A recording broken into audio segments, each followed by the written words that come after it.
안녕. 안녕. 자, 오늘은 이틀째 되는 유튜브 연습을 해보도록 하겠습니다. 지금 여기 방은 나의 아들, 작은 아들의 방입니다. 그리고 지금은 연습이기 때문에 황색 등이기는 하지만 귀신처럼 나오더라 하더라도 어쩔 수 없이 여기서 연습을 해보도록 할게요. 자, 오늘은 포괄 양수 계약을 쉽게 이해하는 시간을 가져볼 건데요. 우리는 부동산 계약이나 기업 인수 합병 뉴스를 보다 보면 가끔 포괄 양수 계약이라는 용어를 접하게 됩니다. 하지만 법률 용어라서 어렵게만 느껴질 수 있죠. 그래서 오늘은 40대 주부도 쉽게 이해할 수 있는 포괄 양수 계약이 무엇인지 어떤 상황에서 활용되는지 알아보도록 하겠습니다. 포괄 양수 계약이란 한 기업이 다른 기업의 특성 사업 부분이나 자산, 부채 한꺼번에 인수하는 계약을 말하는데요. 쉽게 말해서 사업을 통째로 넘겨받는 거라고 생각하면 이해가 됩니다.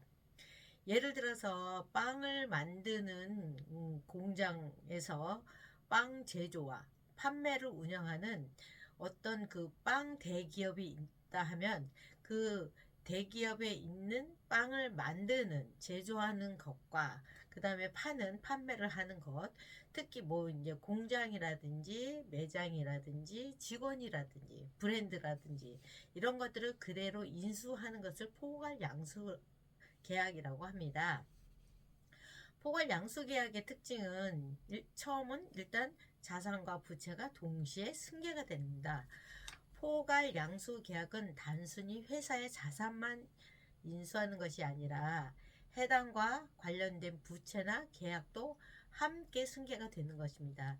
따라서 인수기업은 기존의 계약 관계를 이어받아야 합니다. 두 번째로는 법적 절차와 신고 의무가 있는데요. 기업의 핵심 자산과 계약의 승계를 하는 것만큼 법적으로 여러 절차를 거쳐야 하며 특히 세금 문제나 직원 고용 승계 등은 중요한 요소가 되기도 합니다. 세 번째로는 주주의 동의가 필요해요.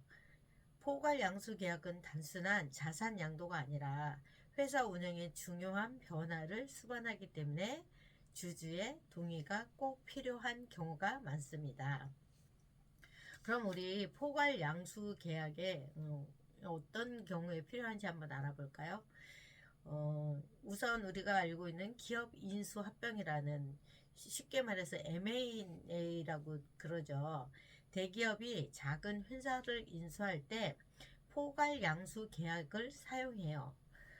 브랜드 가치가 높은 규모의 기업을 인수하여 기존 사업을 확장하는 전략이죠.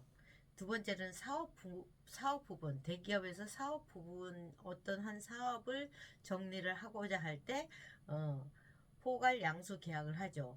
대기업에서 어떤 특정한 사업부만 정리를 하고자 할 때 다른 회사에다가 다른 대기업에다가 그 특정한 사업 부분만 포괄 양도 계약을 해서 매각을 하는 것을 말하는 것이죠. 세 번째는 기업이 부도 났을 때 부도 기업의 자산 정리를 하기 위해서 포괄 양수 계약을 하기도 합니다.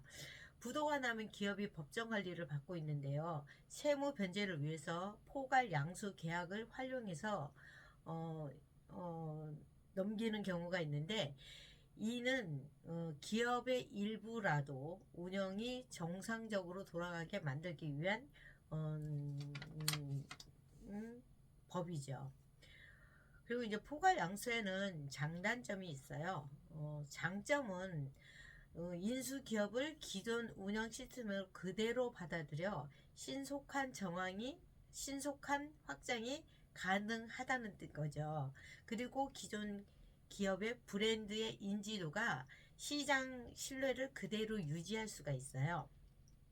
그 다음에 협력업체와의 관계 유지도 기존의 거래처와 계약이 유지되므로 사업 안정성이 높아질 수 있습니다. 하지만 단점도 만만치 않아요.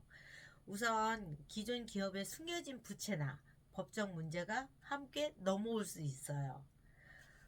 그 다음에 기존 직원과 새 인수 기업의 문화적 차이로 인해서 갈등이 발생할 수 있는 조직 문화의 충돌이 일어날 수가 있어요.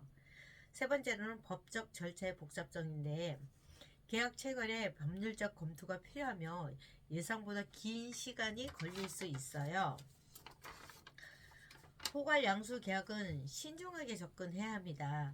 포괄 양수 계약은 기업의 성장을 위해 강력한 도구지만 철저한 사전 검토가 필요한 절차이죠. 특히 예상하지 못했던 부채나 계약상의 위험이 없는지 전문가와 꼭 상의하는 것이 중요합니다. 부동산 거래나 기업 운영에 관심이 있다면 포괄 양수 계약이라는 개념은 알아두는 것이 유용하겠죠. 앞으로 관련 뉴스를 볼 때 더 쉽게 포괄 양수 계약이라는 걸 이해할 수 있겠죠. 자, 오늘은 여기까지였습니다. 내일 3일째 만나요. 안녕.